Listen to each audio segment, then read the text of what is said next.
used to be like really addicted to caffeine. So after I would go out and eat and stuff, I always get a cup of coffee. Waitresses were always baffled by my just want for a cup of black coffee. Never get it. Generally they come up after me and was like, anything else for you, sir? Yeah, can you take a cup of black coffee, please? And how would you like that coffee? My black coffee? Yes. What would you like with it?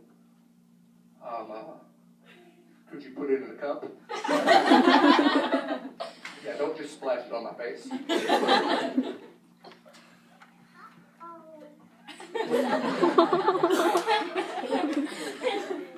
But what would you like in coffee? Like cream, sugar? Is it black cream? Because if not, I'll take it blackety black. If you close your eyes and imagine the blackest thing you can think of, then double that blackness, fill in the gaps with the black Sharpie marker, put that in a black rocket ship and shoot that in the depths to a black space. You can use that as a reference. And at restaurants, you hear a lot of really weird things. I had a lady next to me one time just ask for a glass of water. Something happens all the time. It's not really that major. But just the way she asked for the glass of water, that kind of caught me off guard. She said, excuse me, sir, is there any possible way that I can get a glass of water? And as a server, exactly how many ways are you supposed to answer that question?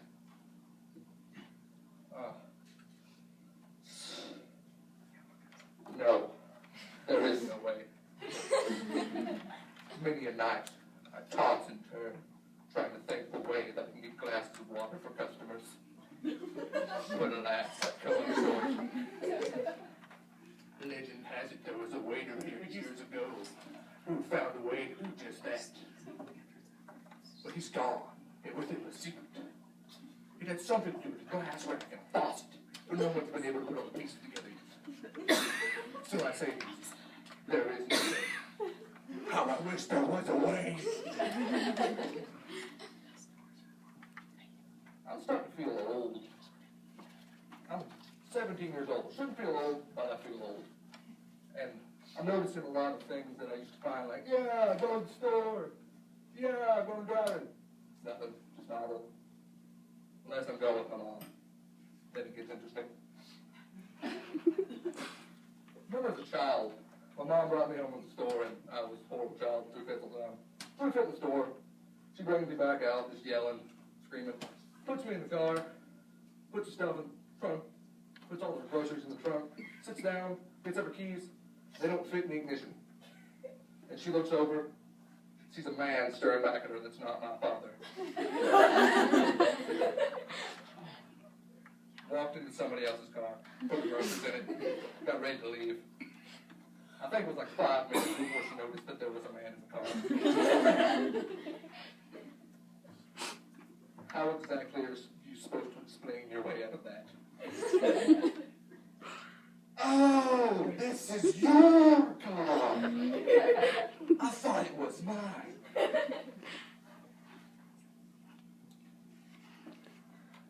And my mom has just never been a good driver. She hit my brother's car once. It was 2 inches behind her.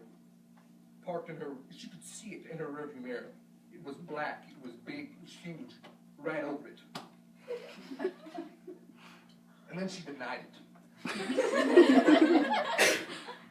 Hits the car. You just hit my brother's car. No, I didn't. Yeah, you did. No, I didn't.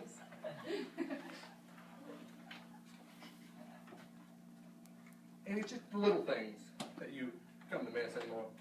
And time just seems to fly so fast. It's December. It's only been summer for like 3 weeks. I remember, like, when April ran through. It's supposed to be spring in April. Remember there being this much snow on the ground. Up to your hips and stuff. But now it's almost 2014 and I don't feel like I've accomplished anything. It seems like yesterday that we were all scared the world was going to end in 2012, right? The Mayans couldn't predict it.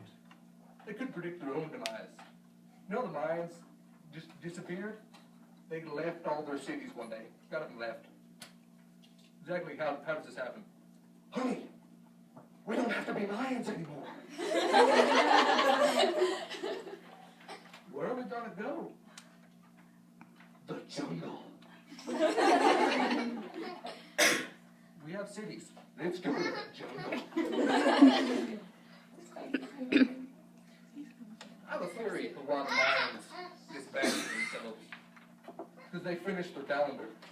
There's nothing else to do. They wheel out their giant calendar. Y'all see the pictures. It's like, after 1,000 years of our people staring at the sky, gathering knowledge of the eternal, we have finally completed our massive calendar. It will for thousands of years predict solar and lunar eclipses, planetary alignments, and even our planets passing through the center of the galaxy. What are you going to do now that it's done? Well, according to the calendar, Disney World won't be invented for 1,500 more years, so we can't go there. Guess we're done here. Pack it up. Let's go. We're out of here. I don't think the world's going to end in our lifetime. I don't see it happening. You always hear people, like preachers and stuff, preaching about the end of the world. But people have been preaching out about the end of the world since we realized that the world was around us. And the reason I don't think it's going to end in our lifetime is because things are becoming less severe. A couple of years back, you remember swine flu, right? There was all kinds of hype around swine flu. You'll cough yourself to death, it'll get in you, you're going to die, everyone's going to die unless you wash your hands. That was the way to be. You washed your hands. In 1912, there was something called the Spanish flu. For example, this is how bad the Spanish flu was. Somebody in here coughs. They just shut the doors, lock them, because we're all dead. That's how, like, manly this disease was. It killed everybody. There was no stopping it. And a lot of things have become less severe. A lot of guys have become more towards the girly, and that's fine. But then sometimes girls will complain that they don't have a manly enough man.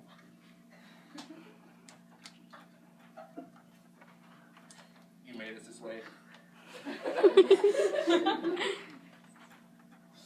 Really, you wanted it. And so I'm expecting one day to hear this in the news, that this guy ran away from his girlfriend because they were getting mugged, and she got mugged and he didn't. He was afraid, and he wasn't wearing high heels. Thank you very much. That's all I've got for you guys tonight. I appreciate your laughter, and thank you.